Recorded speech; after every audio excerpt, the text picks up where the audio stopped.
My husband, 40 male, and I 34F have been married for 4 years. I came into my stepdaughter's, 16F, life when she was 10. Both her and my stepson, now 12M, were somewhat neglected and had behavior issues when I met them. My husband and his ex aren't bad parents, but he travels a lot for work and she is a bit flighty and self-indulgent. My SD and I hit it off real well and I love both my stepkids. We all co-parented well, with me taking on a more active role in their school and other stuff. Both husband and his ex-wife were satisfied with me doing the grunt work for kids. They both travel a lot and I became the sole parent who was fully engaged. I own a 3-bedroom house I had inherited from my parents, and husband and kids moved in to live with me. Kids love their rooms in our home and their lives in our town. The custody arrangement they have on paper is 50-50, but their mom doesn't have as much space as I do, so the kids are here almost full time. A few months ago, I came back from an overnight school field trip with my stepson to a very distraught SD. She found her parents together in my bedroom and was upset about the cheating. I was devastated to hear this from her. After some sleuthing I found out that their affair had been going on for months and possibly a whole year.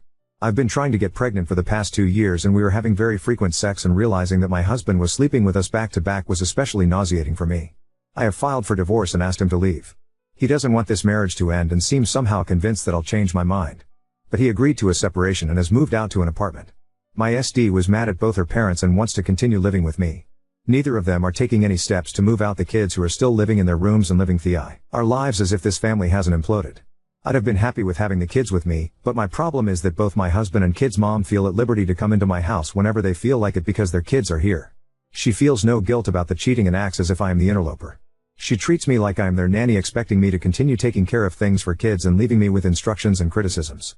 Meanwhile, my ex frequently drops by under the guise of seeing the kids but keeps trying to cajole me into letting him move back. I love my SD and I don't want to do anything to hurt her further, but I can't take living like this. The amount of hurt and anger I feel towards my husband and his ex-wife is too much, and it's painful to have to keep dealing with them. The absolute cheek of them to treat me like this is making my head explode. But I don't know what to do about the kids. Everyone in my life is expecting me to suck it up and do what's best for the kids. I love them, but this is becoming unbearable. Update 1. Following the advice given, I talked with different lawyers to see what I could do in this situation. What I found out wasn't very promising, and the lawyer retainer fee for a custody fight is too high. With the separation, my money situation is pretty tight and I couldn't afford to chase this issue legally. I've been stressed and working late these days. The day after I made the post I was going to be late home and had asked SD to reheat the frozen lasagna I had made for dinner. When I arrived home, it was to both the kids having a meal with the ex and their mom. I'll call her M. M had decided to turn it into a family dinner and set out the food I made, on my formal dining table, with my nice dishes. She had created a pretty family moment with her and ex under my roof. I completely lost it at that point. I regret to say I behaved abominably, screaming at her and my ex and told them to get the hell out of my house. This happened in front of SS, who was pretty shocked. So far I had kept him out of most of this mess. After my breakdown I needed some time away, so I drove out to spend the weekend with my cousin. SD wanted to come with me and we left SS with his dad. SD was so sweet to me and very understanding of why I was upset. She hadn't invited her parents, her mom had shown up and then she invited X for dinner. SD hadn't anticipated that I'd get this upset. Frankly, I am surprised too that I blew up like that. That's not the typical me. After we got back I let M know that she shouldn't come over anymore, and if she did then I'll report her for trespassing. M didn't believe me and showed up to talk, and I lost it at her, and this time I did call the cops. They nicely asked her to leave and she did. SS was very upset at me for this. M showed up again the next day acting all sweet and telling me that I am being unreasonable. Unfortunately, I became pretty unhinged at this and swore and yelled at her. SS shoved me and screamed at me to shut up. I fell on my butt and was shocked into silence. M was pretty surprised too and left immediately, whereas SS ran and locked himself in his room. He called his dad to come get him, but he was out of town and M ignored his calls. SS is a very loving kid, so his reaction was very heartbreaking. I understand where he is coming from though. M is his mother after all. M is also a very pretty person who comes across as very sweet and delicate. She's the type of woman people jump to help. It is natural that SS would feel protective of her. I hadn't expected that he'd turn on me though. The rest of the week was bad, with SS angry at me and refusing to talk to me. When his dad got back in town he came and got him. SS told him he didn't want to live with me anymore. A few days later X wanted me to take back SS, but the kid didn't want to come back. I told X I will not force him, and X got pretty mad at me. He wanted me to fix the situation how?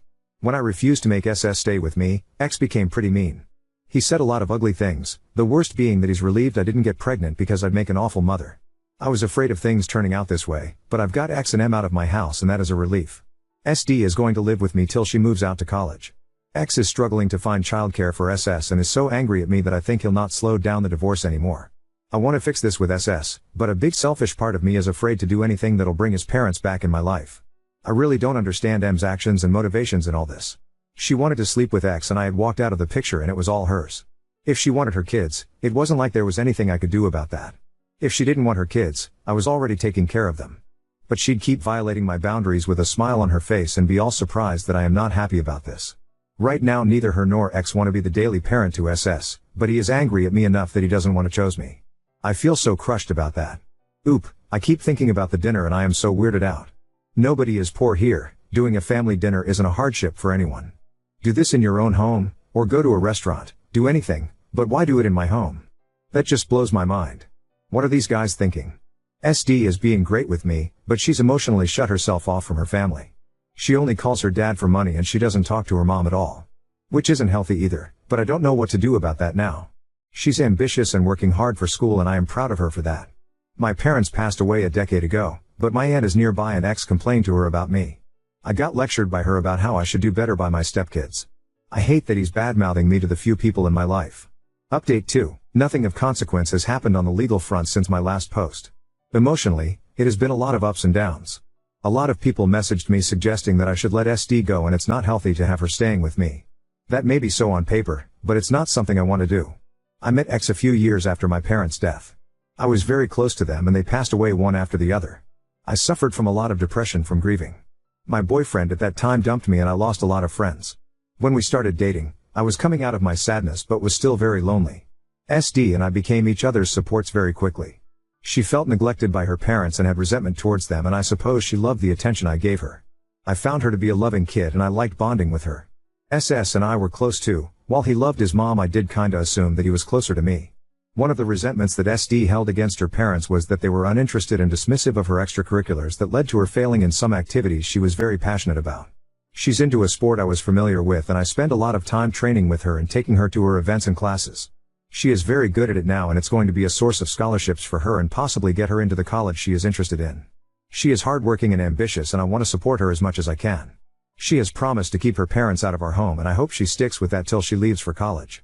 X has been very angry and ranting at me in messages. I have stopped answering his calls and I don't reply to his emails. I've told him the only subject I'll discuss with him is divorce and only through my lawyer. So he's been bad-mouthing me to a lot of our mutual acquaintances. A couple of people have gently chided me for abandoning SS. One went so far as to say that women who become stepmoms should know what they are signing up for, and a real mother wouldn't leave her children. I am not good with conflict and haven't been able to respond properly. I've pretty much isolated myself from people so I don't have to listen to comments like these. M is still blocked by me and she hasn't made any more efforts to communicate with me and that is a huge relief. A week after the last post, Sil came down to see me. She lives 3 hours away so I was pretty apprehensive that she was going to drive down all the way over here to talk to me. I asked to meet in a restaurant and she agreed.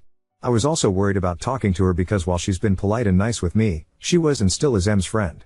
She told me X had urged her to talk to me about SS and she completely disagrees with him about that. She said I've been a great stepmom to SS but he's not my responsibility. X was honest with her about his affair and she supports me getting divorced. She said a lot of supportive things to me about moving on and looking after myself and also thanked me for taking care of SD still. That was nice, but then she went on to add that she wasn't surprised by the affair at all, she was surprised that X married me. She was like, you should have seen this coming. Though she didn't come out and say it, the insinuation was that M is so much better than me, she's prettier, more successful, more charming and X would jump on the chance to be with her. That was just great to hear, peachy. Though it's easy for me to accept now that I am not the smart one here because I didn't see it coming at all. I was happy and in love with my family. The upside to that meeting is that X has stopped harassing me. I haven't heard anything from him since and I think he has stopped talking about me to others too. I don't have anything on SS yet, though SD told me he's alright and waiting for summer vacation to start. A few of you said that M might have been interested in taking my house. I don't think so. She do, S alright by herself and has a good career. She has a rather spendy lifestyle and lives in a very fancy 2-bedroom apartment in the city, while my house is in a child-friendly but staid suburb. I hope things continue to be quiet because I need to get my head straight and focus on work or I may get fired. And my job is the one thing going for me right now. Oop, thank you. I keep tittering between anger and fear about my situation. When things go quiet it's mostly anger now. Update 3. We had a court date and the judge ordered mediation and put this off for a few more months. I was hoping this would be a wrap up, after all we don't have kids together and I want nothing from X. I didn't bring up custody for SD or SS and he didn't either. All I want is a divorce and to walk away with what I brought in, my house and my car. X isn't fighting for those but he's still saying he doesn't want a divorce. WTH man. He's left me 2 messages asking to talk. I've ignored him. The mediation will be over Zoom, which to me sounds more comfortable than in-person meeting. SD and I are doing well living together. M is silent. Nothing from SS so far. Update 4. I am divorced. Papers are signed, judge has signed off, it's done. I am so relieved. I was scared that this would drag on for longer. The first mediation meeting was a shit show with X trying to talk at me that we should go through marriage counseling. The mediator was a very firm woman who kept the conversations in control though. We had a couple more mediation emails and he agreed to sign off. I was still nervous about how it'd go today, but X played nice and signed off on everything. A very nice surprise was that he voluntarily gave me our entire joint savings account. I was not expecting that. I had asked for half of it though in reality he has put more in it than I did. I'd have been okay with taking just my portion, but he surprised me by giving me all the money. It was our emergency savings, so not a rich amount but a nice high 5-figure number. I am so relieved about it. Money had become tight with lawyer fees and changes and this helps. Emotionally also it made me feel better about myself. I may be wrong but my heart wants to read this as his acknowledging that he screwed me over and I deserve something back. Oop, thank you. I am both relieved and scared of being lonely. The period of my life where I was alone after losing my parents was very depressing and I don't want to fall back into that. Oop, thank you, this is my plan too. I've joined an adult league for the sport SD and I play. I've signed up for group cycling. I might try some volunteering. Update 5. I can write things down here that I can't talk about in real life. I am making a big show of being happy and social and carefree to people in real life, but honestly I am so damn miserable and sad. The first couple months I soldiered on out of pure spite and determination to remake myself, but it's devolving into sadness. I had been avoiding hearing anything about X or M, but SD has been having some issues and she vented to me how mad she's at her parents, mom mostly. X and M didn't last long, they were having fights and issues well before my divorce finalized. M immediately started dating someone else and from what I hear she's happy in this current relationship and is so into it she hasn't even met either of her kids in the past 2 months. Only video calls. X had to juggle a lot of things to adjust his work schedule and get dependable childcare for stepson. He's dating 2 now, a much younger woman. X and M used to co-parent well, but I guess I was the one really doing that because right now they hate each other and hardly ever talk. One would think that it'd make me happy, seeing them fall apart from each other, but it's only making me more angry. My life was ruined, the kids' happy home was destroyed and for what? I miss my old life so much. A lot of it was a lie, but I was so happy and full of purpose. Then. I am just feeling lost right now. I have tried dating and have been on a lot of dates, but they have all been bad or wrong. People around me have been setting me up with divorced dads and no offense to them but I can't do that again. I actually had one date which felt more like an interview for a nanny role. It made me so depressed. SD is doing great though and that brings me a lot of joy. I am little scared of the time, soon, when she'll move out and it'll be just me in this big house. I've talked to SS on the phone a couple of times. That boy has grown up and changed so much it feels like we were separated for years. He's going to come for a sleepover during the Halloween weekend and I am pretty excited about that. SD was going to babysit him at X's place while he travels but I okayed having him with us since it's Halloween. Oop, sorry for the late response. I was in a depressed state and avoiding things for a while, I am much better now. Update 6. I had left this at a sad note a couple years ago and that doesn't feel right. I had stepped away from Reddit because I was getting quite a bit of negative messages. Some people making fun of me and calling me names. Most of you have been so amazing and helpful, but a few mean messages still got to me. My life has been good since then. I had stopped dating and gave up on online apps. I did well with making a few friends and staying busy with having an active life, a good career and hobbies. Eventually, I met my current partner on a hiking trip. My daughter has been a constant ray of sunshine in my life and we are very close. She introduces me to people as her adopted mom, lol, and I don't refer to her as step. She is doing great at college, she's growing into an awesome person and my home is her home when she visits from school. Things are a bit more complicated with my former stepson. He has been upfront that he doesn't want me as a parental figure in his life and is not interested in being close to me. Heck that. I still stay in touch with him, but as a distant friend. We exchange jokes and sometimes we 3 get together for dinner. He is in therapy for depression and anger issues so I don't want to let go of him completely. Regarding the guy I am with now, this is by far the best romantic relationship of my life and I am very happy.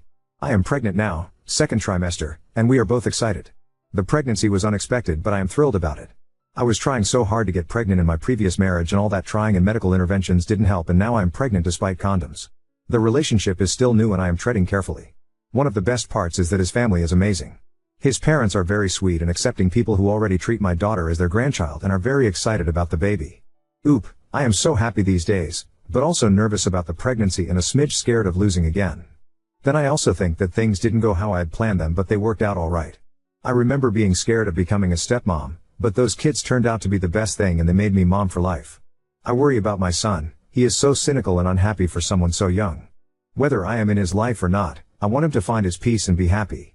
Now second story. Foster parents kicked me out of the house, leaving me homeless and jobless at 18, after they stopped receiving the fostering allowance for me. I, 18 male, was told earlier today that I need to pack up and leave by the end of the week. I still feel in shock. I was removed from my biological family when I was 7 due to issues with my parents. I was then placed in foster care and then matched with a couple who I will call the Peters. It's not their real name. No matter how much I actually want to blast their real info, I won't. The Peters were always really nice to me, and since I moved in when I was pretty young, after a while I started to consider them my parents. I called them mom and dad. Treated them as my parents, treated their biological son as my brother. I wasn't their only foster child. They also have a 9-year-old boy who has lived with us for a little over a year. I was never adopted by them. I know why, because they live off the fostering allowance. Something that never really bothered me. They told me that it didn't matter and that legality didn't make us a family. Which I believed. I went on their agency website earlier today and I found out that they are getting paid at least £2,400 for me per month. Or at least they were. Since I turned 18 they stopped getting the allowance. However, they applied for a staying put arrangement for me, which meant they would continue getting paid something as they continue to support me and let me live with them. It wasn't as much. I think it was like £1,000 per month. They told me they had it approved until I was 21, so I thought I'd be able to stay at least until I finished uni. They sat me down today and told me I had to leave. They told me that fostering is a business and that they couldn't afford to keep me on just the stay put arrangement allowance. They told me I had until the end of the week. 4 days. How generous of them. They said they need my room because they want to get a new foster placement. They literally told me it's not personal. Like that makes me feel any fucking better. They said they would still consider me like a son, not their son anymore. Like a son, and that they want to keep in touch. What a joke. They choose to kick me out. An 18-year-old with no job. No income. No nothing. About to start university. Yet their bio son who is 25 gets to stay? So yeah. I guess fuck me, right? I'm just the one no one ever wanted. I guess I wasn't ever truly part of their family. Update 1. I only slept 2 hours last night. That's also I'm probably a little delirious today as well. Firstly, I have contacted my personal advisor. He'll having an emergency meeting with me at 1:30, so I'll have more details about what's going to happen to me then. He'll hopefully be able to sort out emergency accommodation for me. Secondly, to those of you saying the Peters can't legally just give me 4 days notice to leave, I will definitely be mentioning this to my PA and get his advice on it. I don't want to stay here any longer than I need to, because since they told me it's like I don't exist. They just look right through me. But I'm not going to move out until I have safe accommodation for me. I will outright refuse. I am not going to be made homeless. Thirdly, those of you saying contact my uni, I have an offer from them, but it's only conditional if I get my predicted A levels. Hopefully I will, but since I'm not technically a student yet, I don't know if they will actually provide any support yet. Finally, I am also going to ensure that the staying put allowance stops. I will tell my PA today that it should surely be stopped if I'm not living with them. Luckily I have some money saved. Some people here have said I should be entitled to a bursary when I start uni, and I'll have my maintenance student loan to help me. I've already started looking for a job. Update 2. Basically I had a big long meeting with my PA and he was very sympathetic and felt upset that the Peters are treating me this way. We had one meeting and then I went to get food while he spoke to the Peters directly, and then I came back to meet him again to let me know everything that has happened. He's putting me on the list for social housing. I am hopeful that it will not be long until I am able to get my own house. I recorded the meeting because I'm so sleep deprived, and also I have really bad memory processing for long things like that because of my dyslexia/autism or something, I'm not sure. I can listen to it again tomorrow after I've slept, but from what I gather they will help me with paying for rent costs. I will also get some money to help pay for furniture and things like that. When he spoke to the Peters, I don't know if he said they had to keep me housed for a while or asked them to, I'm not sure. But they've agreed to keep housing me until the end of August. So at least I don't have to worry about everything happening in 3 days' times. He did tell me that if I feel uncomfortable I can be moved into a youth hostel place while they wait for a property to be available for me. But I said if I can I would rather stay with the Peters until I'm ready to move. Even if it makes me feel a little uncomfortable. He told me they will continue getting paid the staying put allowance until the day I officially move out, and then it will be stopped. On a completely separate note, my best friend and I had a huge argument earlier. He said that I'm being ungrateful, and honestly what he said really hurt me. We had a huge argument. I just thought out of everyone he would get me and understand what I was going through. Maybe not. Maybe I'm being unreasonable. I am really tired, so maybe my emotions are just not being controlled well at the moment. I am going to talk to him tomorrow after I've slept, and I'm hoping this argument will just blow over because I need him at the moment. I don't feel like I have anyone else. Update 3. I want to put everything behind me. Claire rang me crying. Saying she had no idea I felt like this. How? How could she not know? She said she was sorry and begged me to come back. God. How do I ruin everything? She was telling me all these things about how she regrets the past few days so much and wishes she could take it all back. I said this is not fair. She cannot throw me out and then call me crying. I said it's manipulative. She just kept saying sorry. She said she loves me and wants me to come home. Jesus. This is just a lie, right? She must have known. Am I the bad person here? I feel so confused I don't know what to do. I just hung up and then she started texting me and I blocked her, but now I feel like I'm the bad person here. I'm so tired of this. Of all of this. I want nothing to do with any of them.